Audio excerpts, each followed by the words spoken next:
Everybody, we're going to get started with our next session. So, my name is Tim Alinsky. I'm the mayor here of Cottonwood. This is the 2017 Strategic Planning Retreat, and we have 5 folks that are going to present in this next hour. So we're really going to try to cram everyone in. So it's important that we stay on time, and I'll be a strict taskmaster. Okay, so we have Friends of Verde River Greenway presenting, Dead Horse Ranch State Park, Prescott National Forest, although I don't see Mr. Willard here. Hopefully he's coming soon. And Verde Front and one for the Verde presenting. So what I'd like to do is invite all the representatives from those agencies to step forward, please, and just have a seat at the table. And here's the way this is going to work, is you're going to be allowed to present for 10 minutes. And I know there was some confusion about whether or not it was 7 or... We're giving you 10. If you wrap it up early, that's great. But we're going to give you 10 minutes to present. So come up, present, and then have a seat. I'll call it the next presenter. They'll present, and they take a seat. Then at the end, we're going to take questions and answers for the rest of the hour from council. Okay?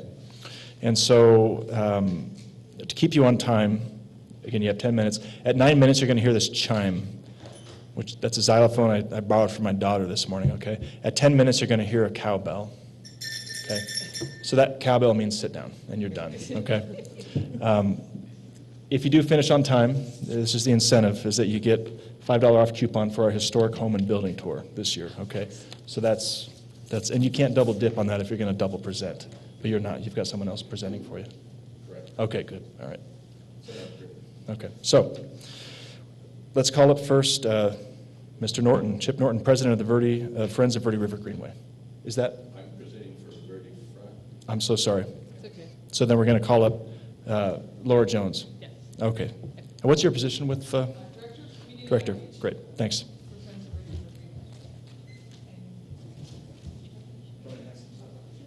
Friends of the Verde River Greenway.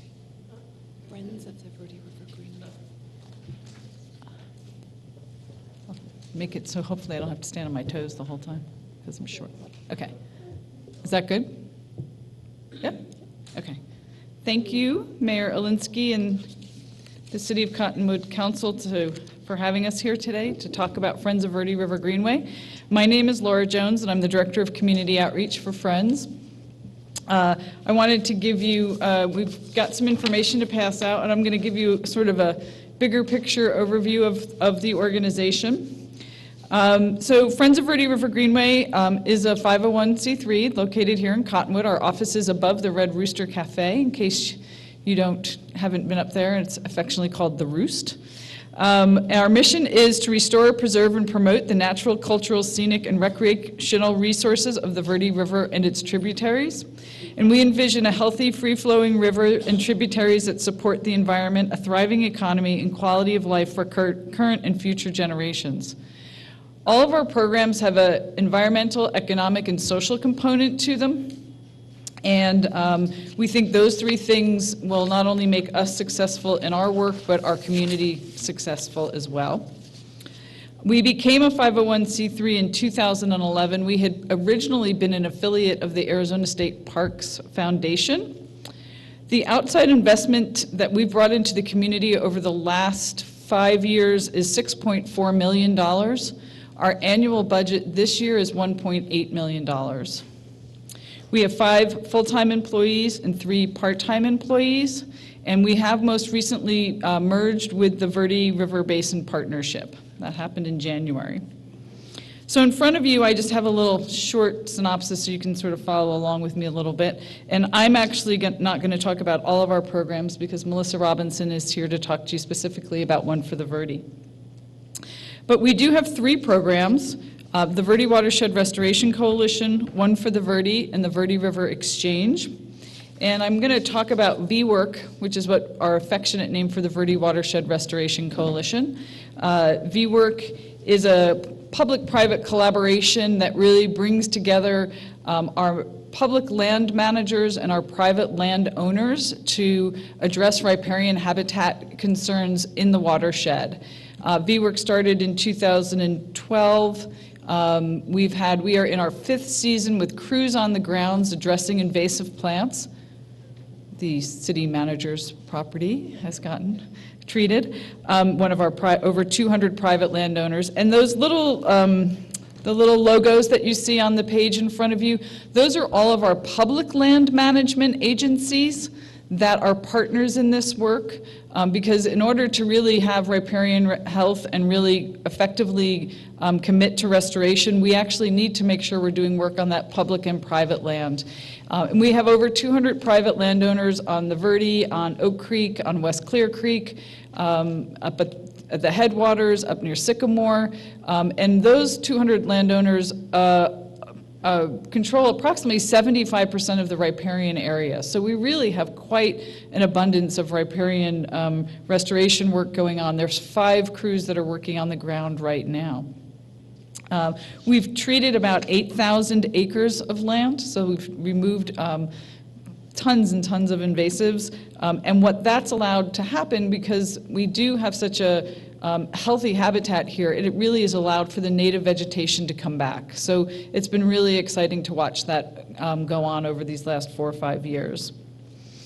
In addition to doing the habitat restoration, which I think one of the things VWork is most known for, we've also started doing pollinator gardens and monarch way station gardens. We've started a native plant materials cooperative, so we can grow native plants here in the region, which gives them a greater chance of success of surviving. And we are doing, we are a partner in the Verde Valley Volunteer Network. We had an inaugural event this last weekend, MLK event, up at the Tuzigoot River Access Point. We're doing erosion control and water quality, addressing water quality issues. And we have a upcoming event, which you all have a save the date card for now, so I know you can put it on your calendars, for the Verde River State of the Watershed Conference that we will be bringing together, we hope about 200, 250 people to talk and learn about what's going on here in our watershed, because there's so much happening. One for the Verde is our business initiative, and I'm going to leave that to Melissa to talk to. I won't talk to it, but it's one of our great initiatives that's really getting the business community involved and connected to the river. And then the Verde River Exchange, which is one of our newest programs, which is a water offset program. It is essentially a program that is designed for somebody who has rights to water, to use water, to give up those rights for 1 year. They become a seller, and so they voluntarily reduce their water use. And then somebody else comes and becomes a purchaser, and a buyer, and they purchase that water offset credit to reduce their water use. This last year, the Verde River Exchange had its inaugural pilot program, and 2 wineries on Page Springs, Caduceus and Page Springs Cellars, were the buyers for a private landowner who decided they would fallow 9 acres of pasture that they were not going to use that year. And so this is a voluntary program, and we're really looking forward to how that can expand and grow in this coming year. You all asked us about our priorities. Our fiscal year runs July 1st to June 30th, so we are halfway through our fiscal year. Our priorities for this year, because of the merger with the partnership and just looking at ourselves as an organization, we are going to be doing strategic planning this spring. That will be a 3-year strategic plan, so we'll be looking to participate and implement that plan. We are doing the Verde Watershed Restoration, the State of the Watershed Conference in May, which is a really big collaborative effort. We've got a coordinating committee of about 20 people from organizations and agencies, so it's really exciting. We want to expand our groundwater conservation efforts by further implementing the Verde River Exchange and having a couple more pilot projects this coming year. We are part of the Regional Conservation Partnership Program with the Nature Conservancy, which is a $2.8 million federal grant that was brought in to help do restoration and irrigation improvement. And so we're really working with the agricultural community to improve properties and to ensure that their irrigation is working efficiently and helping to leave water in the river versus taking it all out. So that's a really exciting project. We right now, as I said, have 5 crews engaged on the ground, and so we are close to the 5th year of our VWork work plan, which is called CPIMP, affectionately called CPIMP. I'm going to get it wrong. I'll get it wrong, so I won't say it. But we're really looking to see how we do that 5 years, and we are looking and continuing to plan for years to come, because as most of you know, if you've worked at all with invasive plants, this is a constant effort, and then VWork is expanding in what it's doing. So those are our priorities. And then you asked us to ask us what it was that you could do for us. What were we interested in doing with the city? And we really, I think I left off one of the other things. Sorry, I left off our last priority, because this is where you come in. We really want to expand our community engagement, to continue to develop a broad support for our work in conservation here in the valley, and we really think that the conservation work is part of, as I said, not only our environmental but our economic and social goals here for our community. So we really want to see and continue to work with the City of Cottonwood. You are one of our public land management agencies, and we really want to continue to do some coalition building, have folks involved with the Verde Front. I know Mayor Jones was, and I believe Mayor Alinsky is going to be involved in that. And we really want to continue to work with you around community engagement and how we can continue to broaden that community. So thank you. Very good. Thank you very much. I think I get a prize. All right, next up is George Christensen. He's the park manager at Dead Horse Ranch State Park. Thanks for being here. Well, that's a hard one to follow. I'm very grateful to have such a good friends group, to be a part of that, Friends of the Verde River Greenway at Dead Horse Ranch. I'm George Christensen, and I'm the park manager at Dead Horse Ranch State Park. And our primary mission is to serve those and provide recreational opportunities for those who want to be outdoors, and be an economic engine, of course, for the rural communities of Arizona. And just some of the interesting things that have happened, and this is an economic impact statement that we had done in 2014, and I'm sure it's grown considerably, but just the parks alone here in Yavapai County, we've been able to, Dead Horse alone has helped to bring in $6.8 million to the economy there. And those are expenditures like shopping, food, beverage, auto expenses, lodging, admission, and groceries. And then indirect expenses have been around $5.4 million outside that 50-mile range. And kind of the direct impact for the economy as far as jobs is 66, and federal and state taxes figured in around 746,000. So it was kind of an interesting study they did back in 2014. And there'll be another one done probably about 2018, 2019 in there. So we certainly do drive a lot of economic engine there. Dead Horse itself is 423 acres of great prime real estate that's just geared to recreational opportunities. They abound with a lot of wildlife. We certainly have a lot of people that utilize it for camping. The camper cabins are a huge success. We have the 3 lagoons that are 24 surface acres that provide fishing and boating opportunities, not to mention the Verde River that flows through the park as well, and providing multiple opportunities for canoe and kayaking. Certainly a popular place for mountain biking. We have a lot of trails, and now Arizona State Parks is going to be known as Arizona State Parks and Trails. That's something new that our directors pushed in the legislation to go through for that, because we're focusing a lot more on our trails. With the Verde River Greenway, there's over 1,000 acres. And some of the really big projects that are coming out here in the future is here in 2017, we're making a push for more cabins. Our director's pushing to get cabins in most all our state parks around the state this year, and we're slated to get about 25. And in October, we were able to meet with some of the city officials and the city parks and rec in October, and it was a great meeting, and show them some of the conceptual plans that we have for putting in those cabins there. And So that would be a huge improvement and much needed.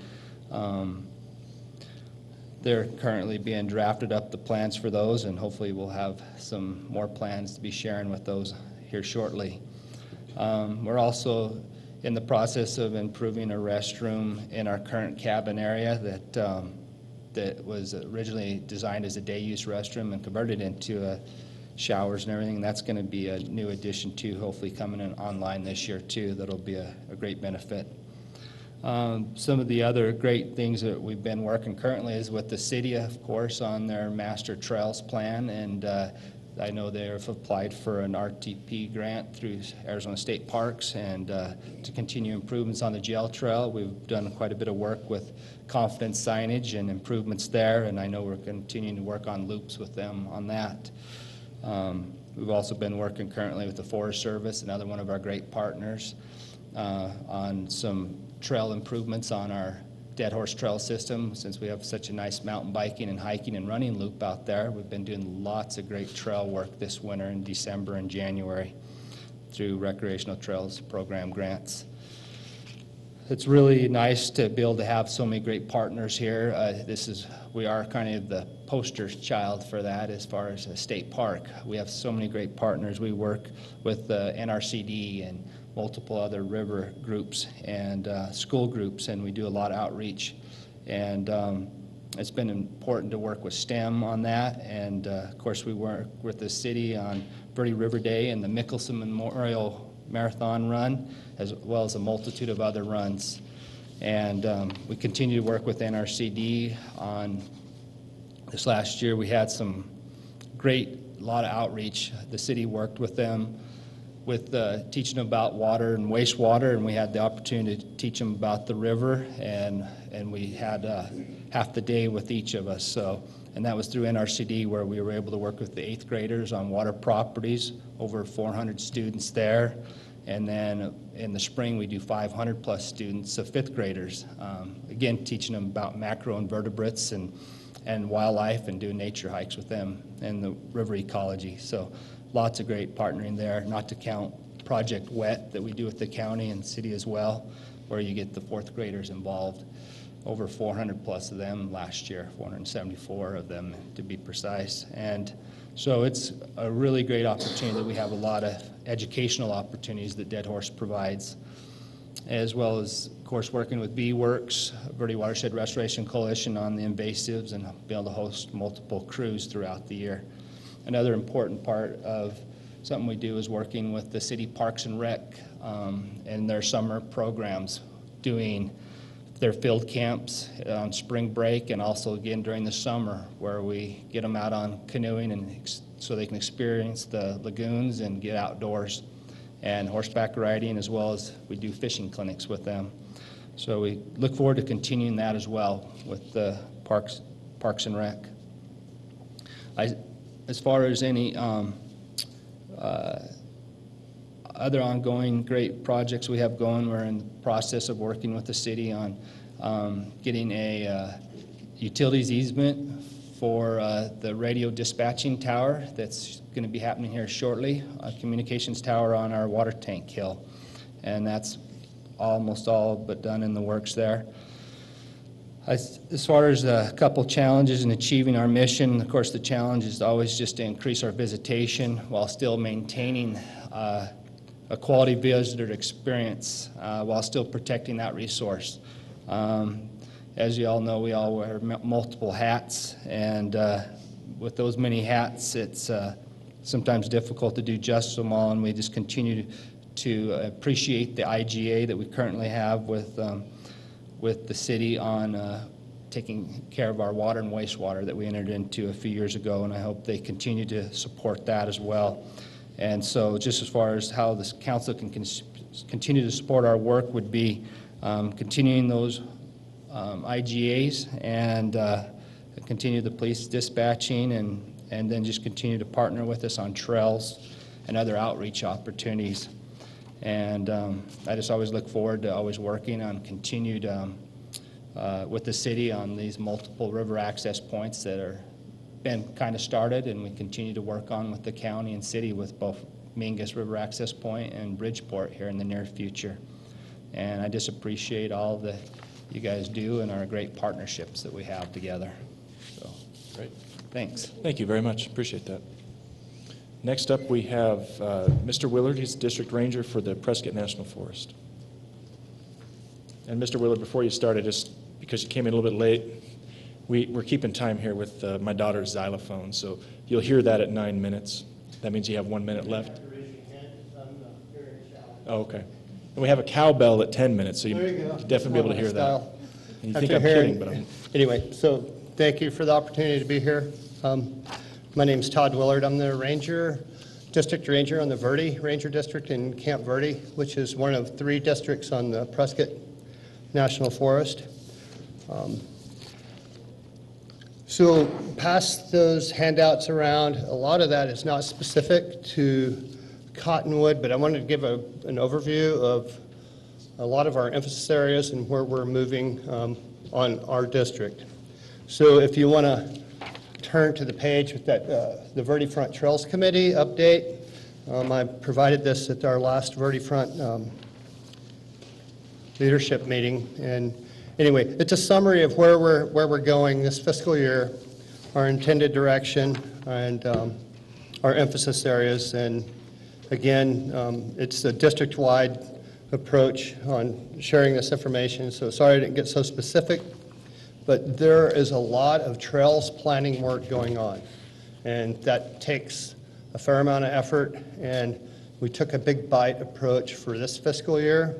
So there are there are probably 10 different activities, trails, trailheads, and that associated with number 1.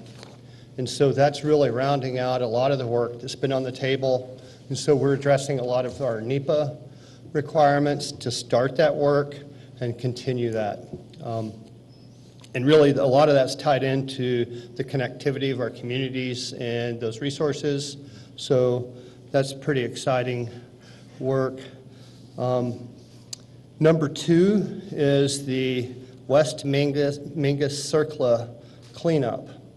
And hopefully folks are sort of aware of what's going on with that. There was a dump that was there at the West Mingus Avenue, and I'm not going to call it, it was people used it for shooting for years.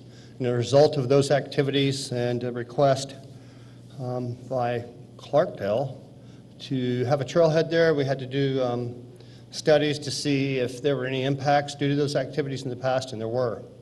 So the bottom line was we have, the details are in this briefing paper here. So if you want to get in the nitty-gritty details, they're there.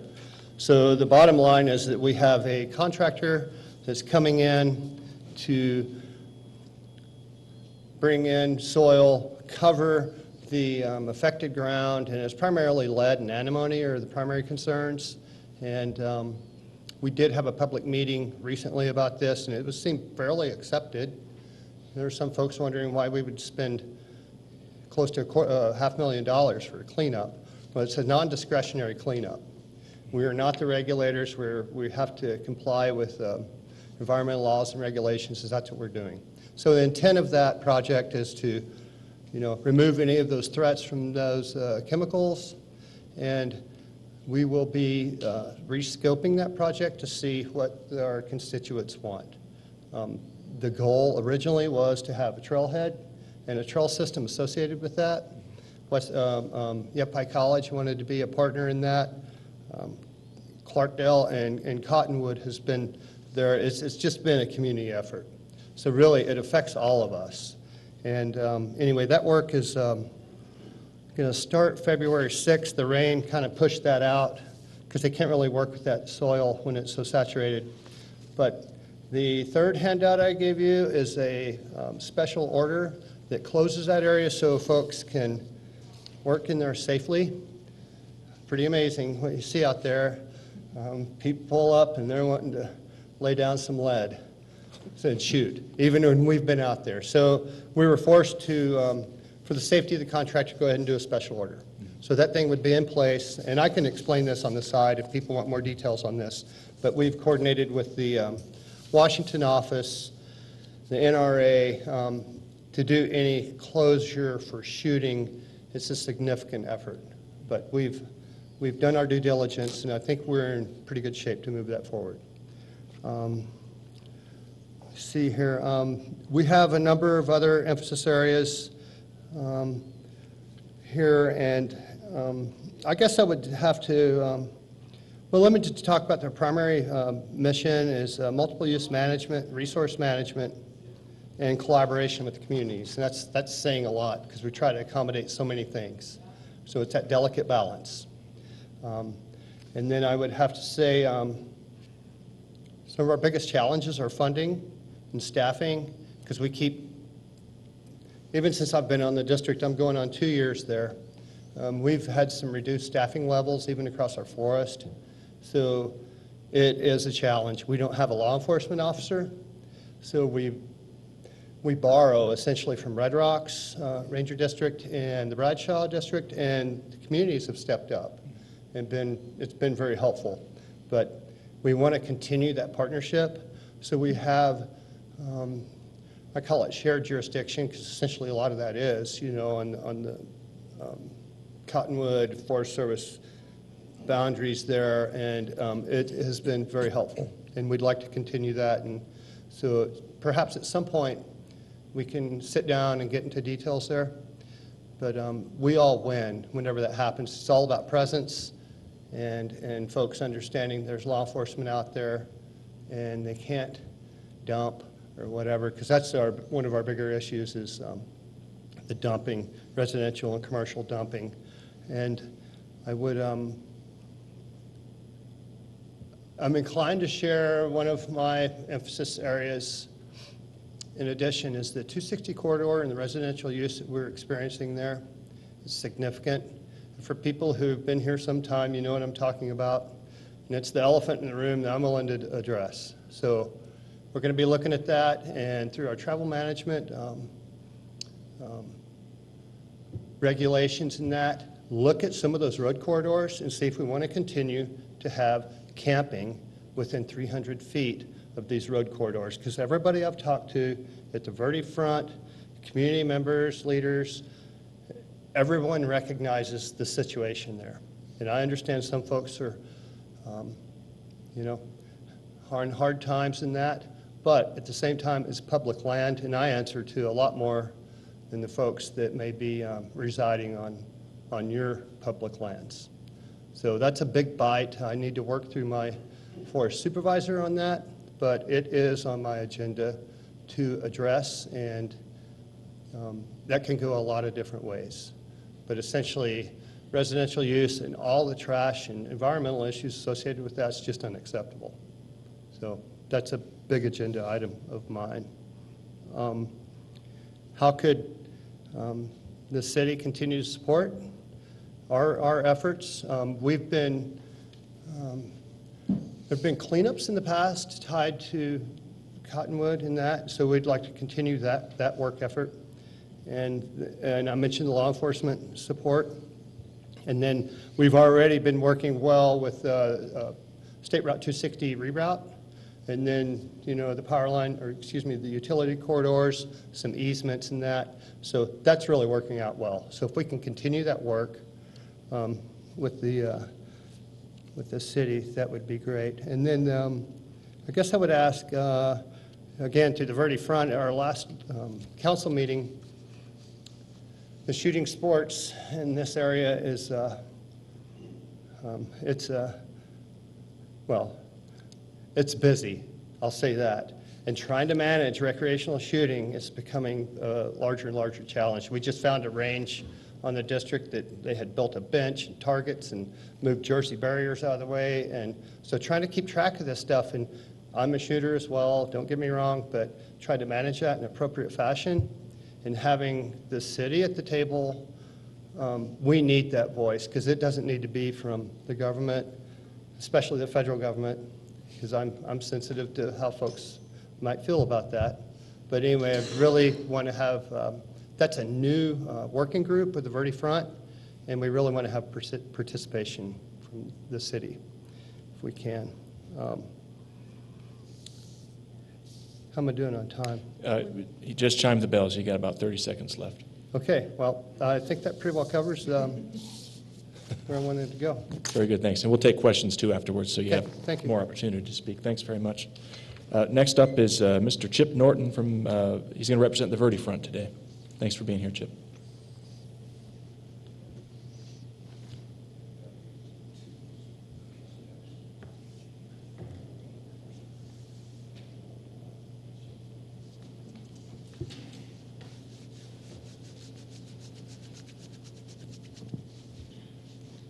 Thank you, Mayor Alinsky and council and staff for giving me the opportunity to speak about the Verde Front. I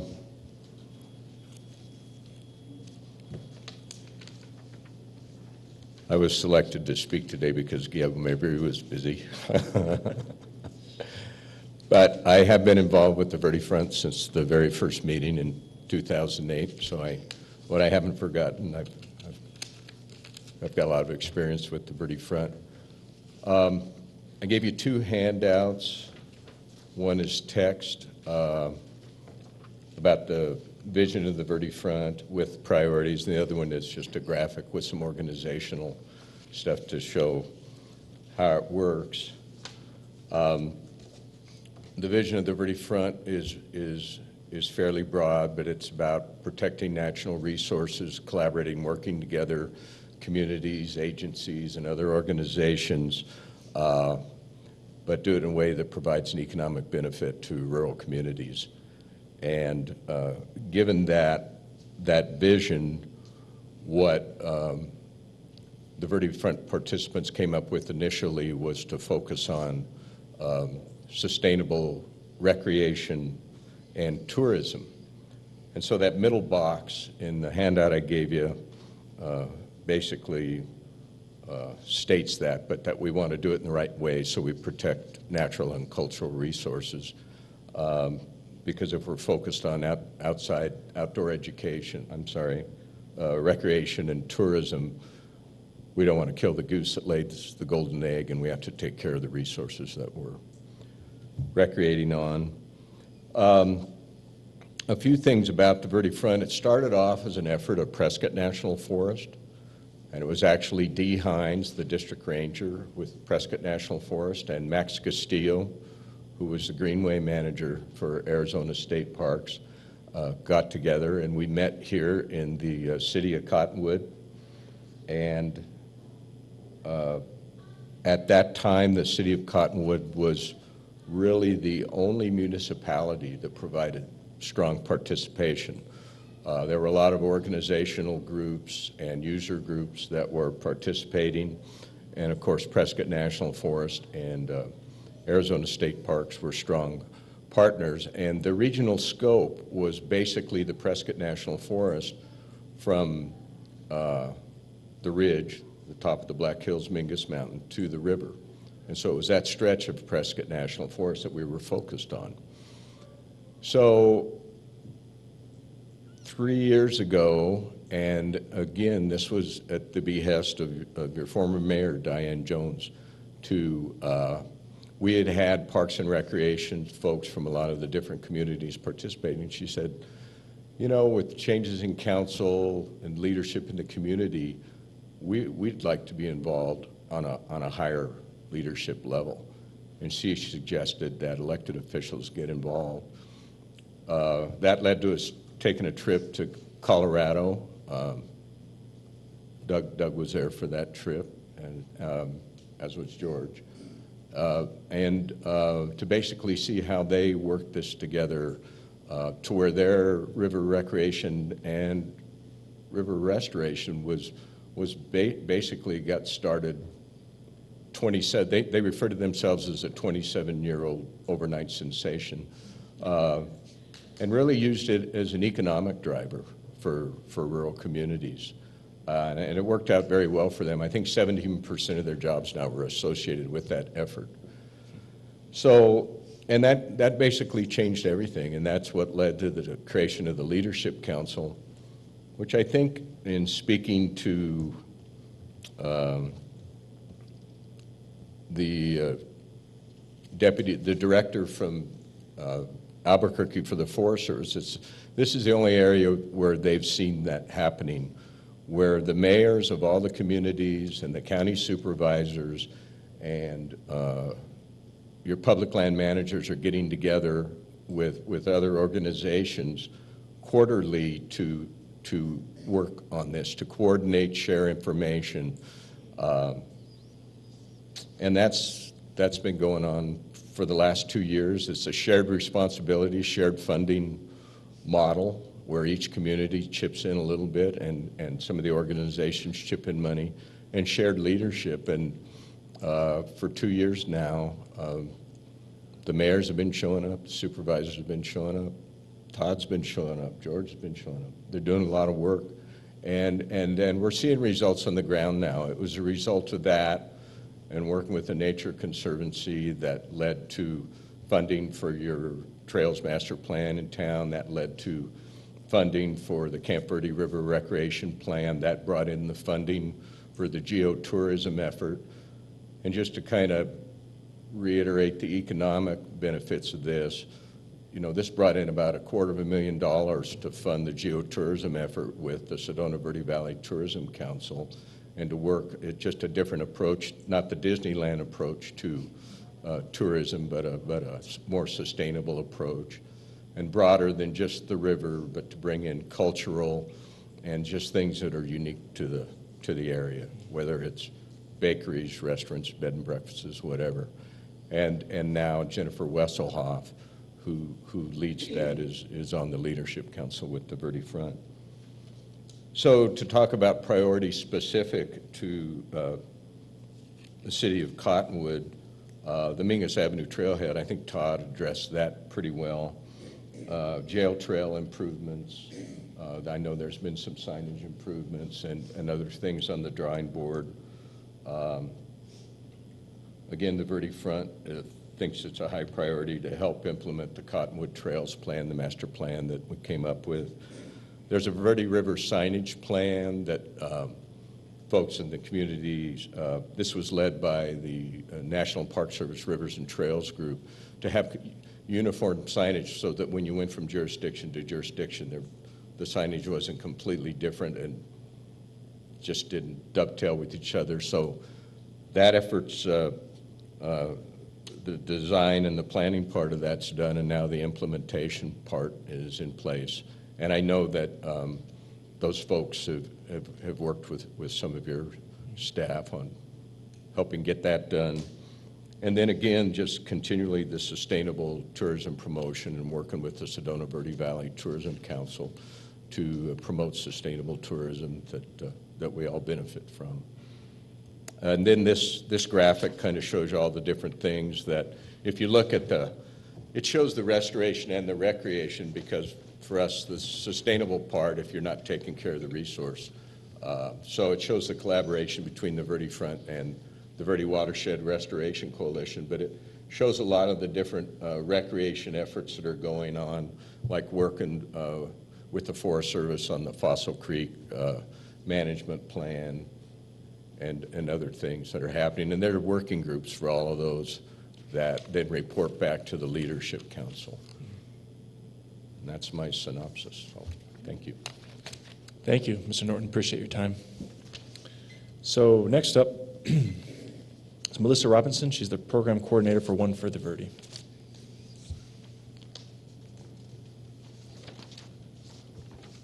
Hi, everyone. Thanks so much for having me be here today.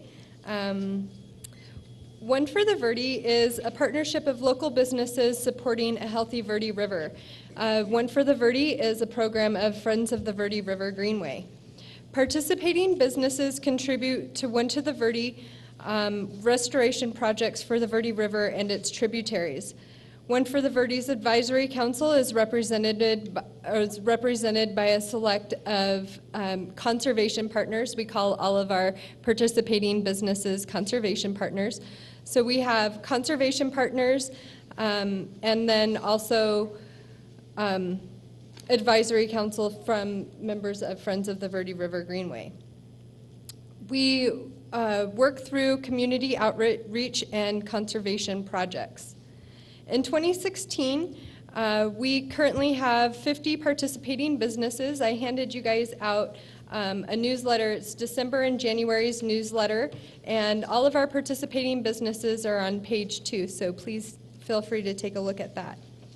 In 2016, we funded several projects. One was the town of Camp Verde. They had a river signage program, Adopt a Vet, which they go out and they clear invasive plant species. At Oak Creek Watershed Council, they needed a Verde River ambassador. The Arizona Wilderness Society, they are doing a restoration project on Dry Creek. So those are all projects that our community businesses helped fund. One of the challenges that we have is that this year, One for the Verde received 11 applications for conservation projects from regional organizations within the watershed. And this was really powerful to me to be able to see the need of these projects needing to be funded. There was approximately $22,000 worth of restoration projects, and they're ready for boots on the ground work. So this scale of interest in the community-based projects for the Verde River challenges One for the Verde, it challenges One for the Verde to grow and to meet our community's needs to fund more projects for river conservation, recreation, along with educating the community. So what I ask from you, from our city council, is getting the word out about One for the Verde and what the work that we do. When you shop local and you notice the One for the Verde logo, please thank the business owners for participating in our program, and then also ask them about different ways that you can participate and make a donation. Come to our local events. We are hosting monthly events at our different conservation partners, such as at Blazing M, we had a great fundraiser, which was Boots, Brats, and Brew. The Red Rooster, they host a street taco night. And then the State Bar in Old Town, they are doing Thirsty Thursdays. And so a portion of those proceeds then come back to One for the Verde. And I'm going to go ahead and, if it's okay with you, put you guys all on our newsletter. So once a month you guys can see our newsletter and see the different work that One for the Verde is doing, along with these special promotions that we're putting on. So we ask you to please come mix and mingle with us and some of the other Verde River lovers. And also just engage with everybody and support One for the Verde, supporting a healthy Verde River. The more conservation partners that we have, the broader impact that we can have to restore our Verde River and the communities that are supported by it. Thank you so much for your time. Very good. Thank you.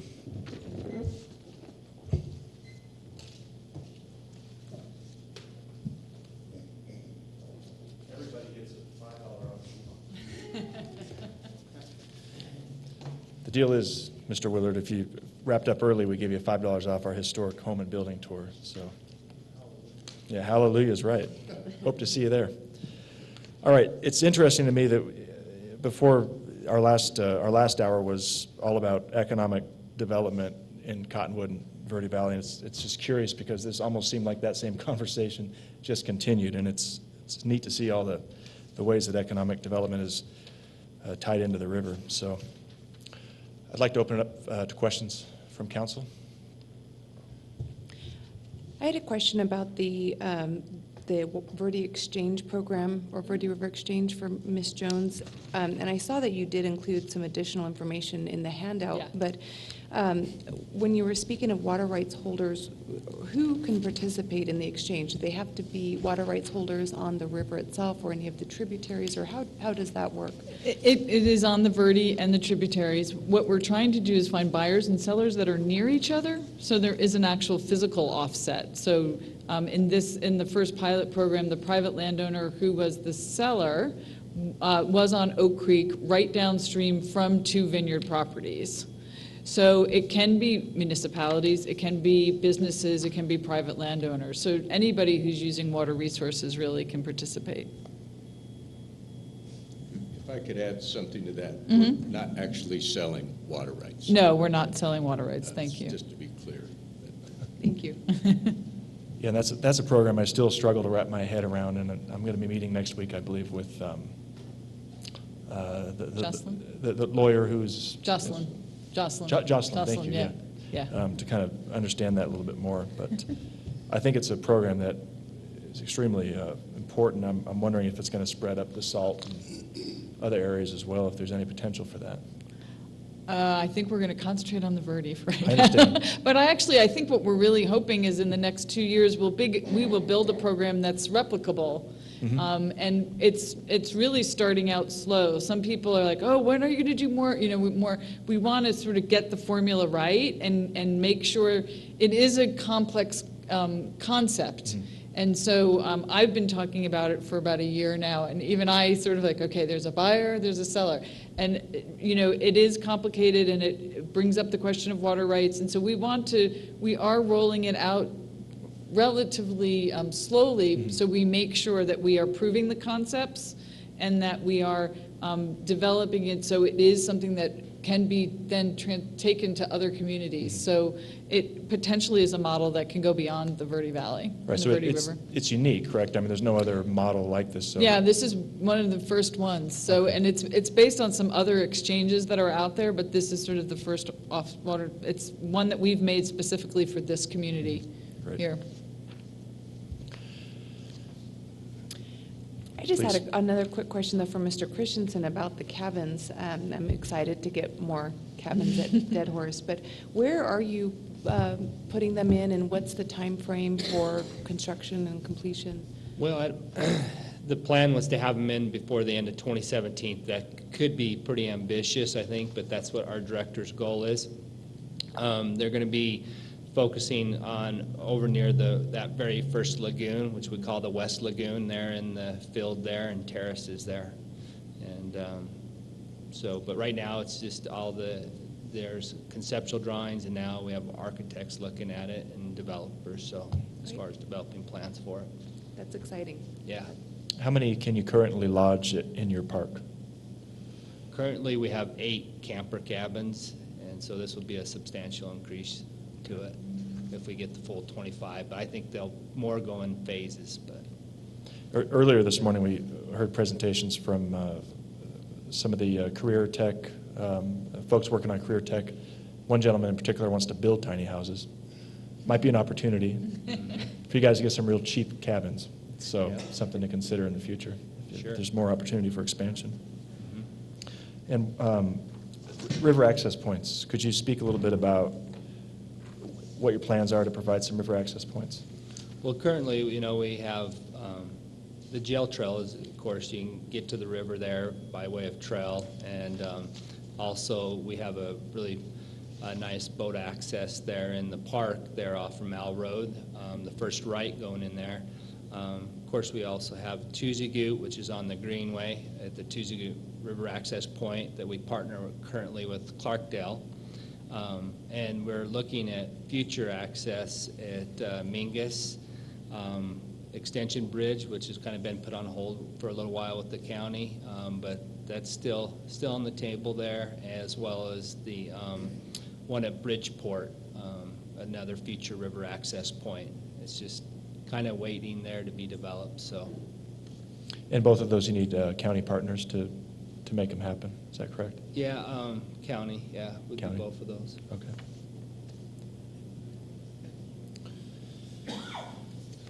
I have a question. I don't know who can answer it here, but Arizona Conservation Corps, who are they, and who oversees them, and what do they do? I think I can, between Laura and I Great. can answer that. Arizona Conservation Corps is a youth corps based in Flagstaff. And I think, Laura, you can correct me if I'm wrong, it's ages 18 to 25? 18 to 25. And it's basically... Mr. Norton, if you could speak into the microphone, please. I'm Appreciate sorry. it. That's okay. 18 to 25 years old, and it's sort of a career ladder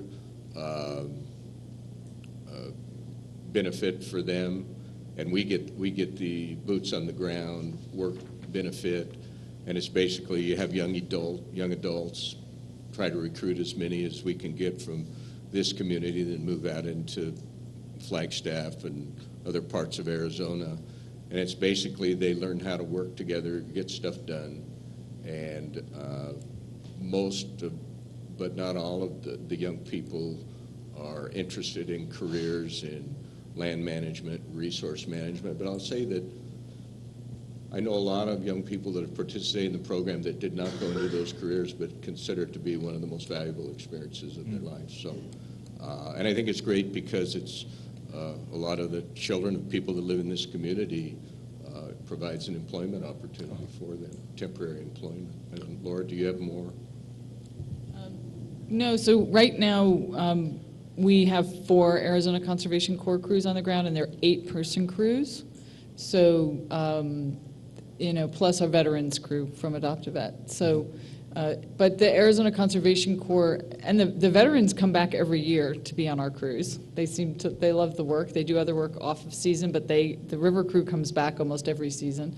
And then with Arizona Conservation Corps, we've had crew members who have come back to the Verde crew, and it's what happens here in the Verde Valley with Arizona Conservation Corps is a little unusual because they come here for a full 22-week season, and they commit to working and living in the Verde Valley, if they're not from here already, for that 22 weeks.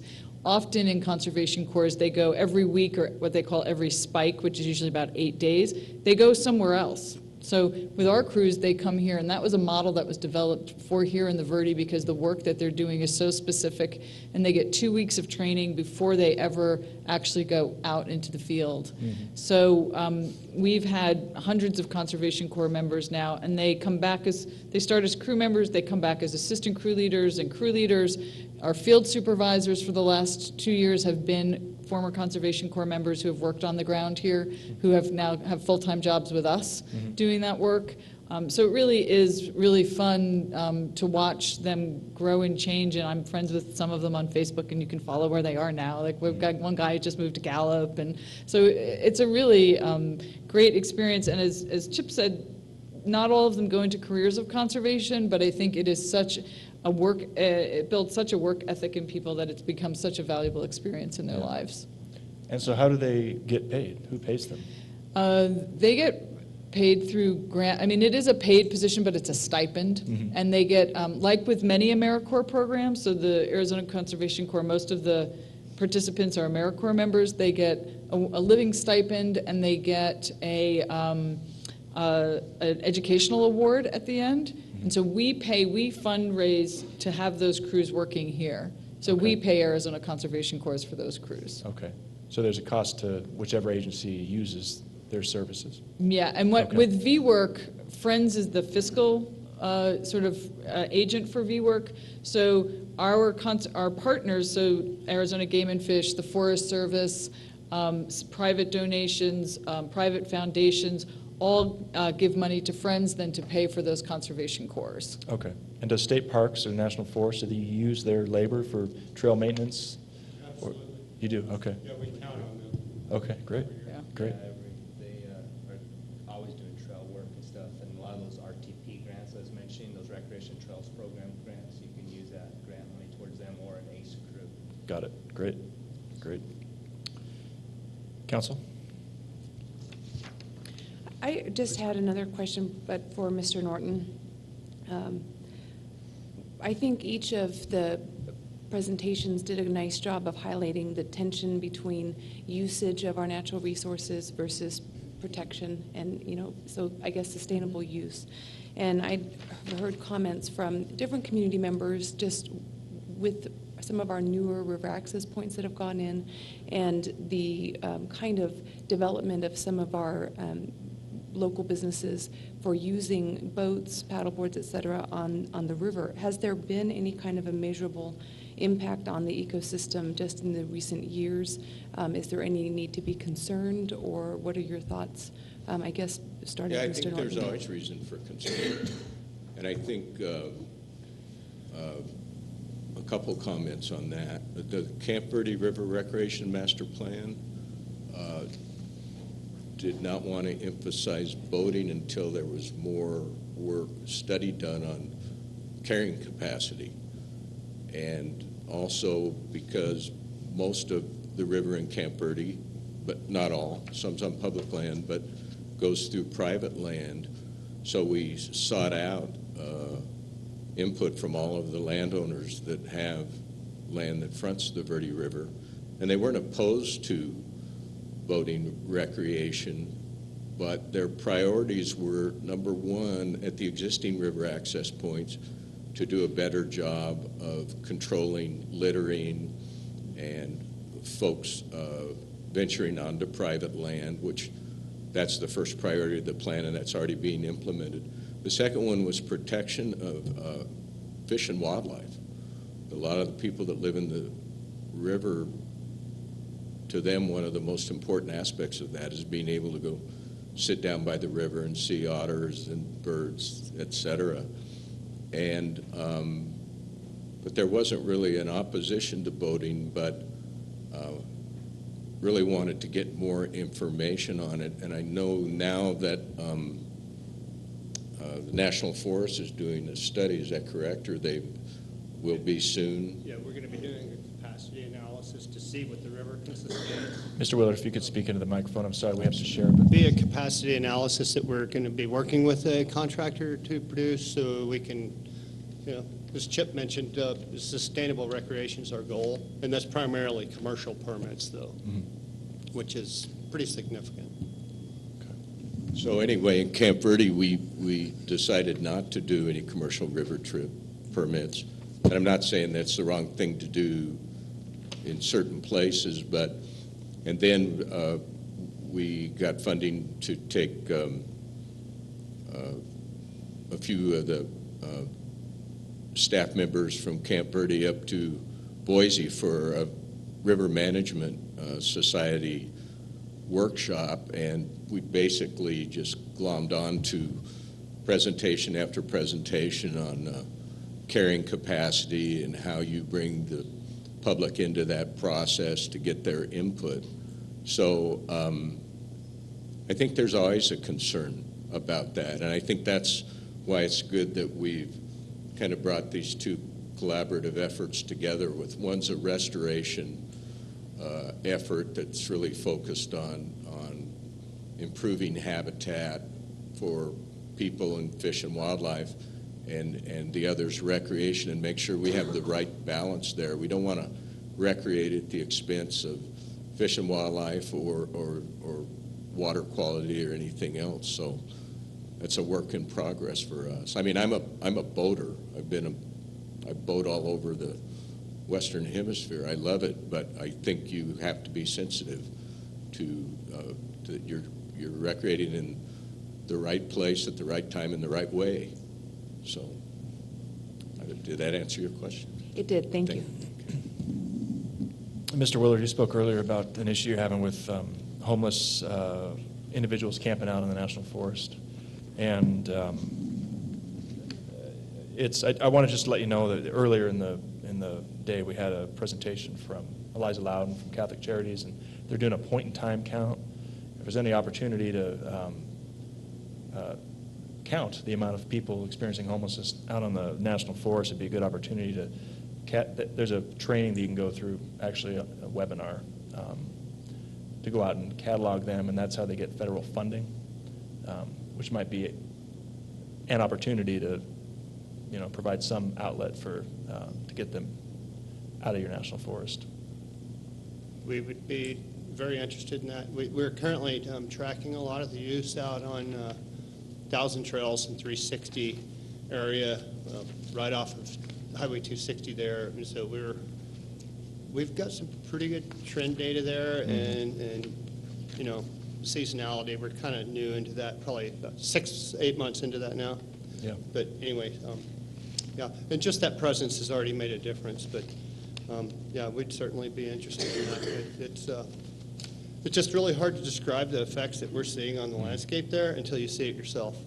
And I'd be happy to take a tour out there, let the weather warm up a little bit, and it's alarming. Yeah, it's a growing concern. I think everyone's recognizing the amount of camps that we have outside of town. It's concerning. Melissa Robinson, how do you recruit businesses as partners?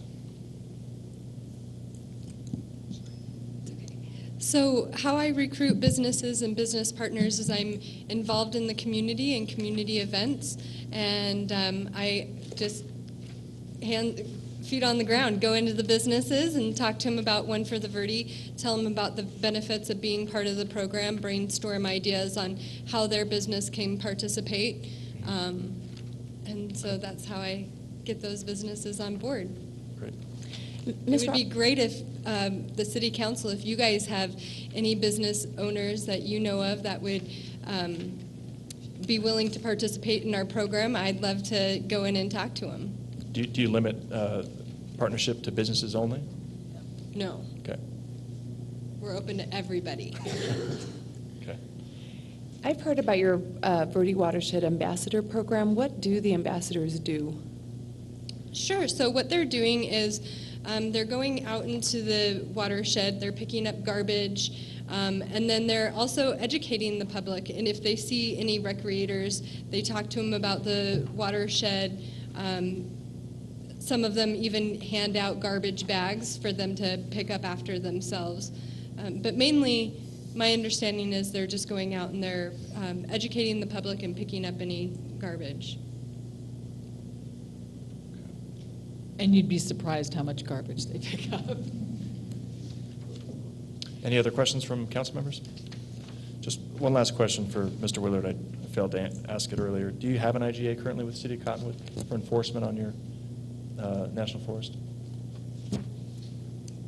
I'm not sure I can answer that. I don't believe so. No. Coordinating informally. Okay, so it happens, but we just, okay, great, great. Well, that's all the questions I have. I really appreciate your time. Yes, sir. Do you have any more time? Absolutely, yeah, we've got plenty. Okay.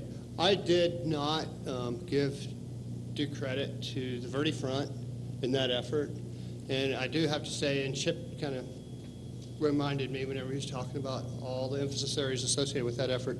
But we had the regional forester out here earlier, well, in September, and the regional forester and the two deputy regional foresters are in our Albuquerque office. They oversee all the forest in Arizona and New Mexico.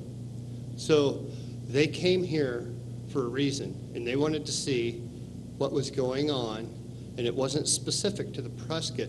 Well, this is one of the stops, is the Verde Front effort. They came to a leadership council meeting, and they told me, and you just have to realize, you know, how much country and how many forests this involves. And this is the model that they're shooting to replicate. And it's not just here in Region 3, but beyond. So it's huge. And so I just wanted everyone to realize how big an effort, how successful that is, because everyone is contributing to that. It's not one agency, but I got to tell you, it's turning heads, and it should be. So anyway, we're moving in the right direction in that regard, for sure. So we're in a really good spot. We just want to maintain that momentum. So. Thank you. Thank you for that. Okay, you're free to go. Thanks. So we'll take a break, about 10 minutes, 15 minutes, and we'll come back.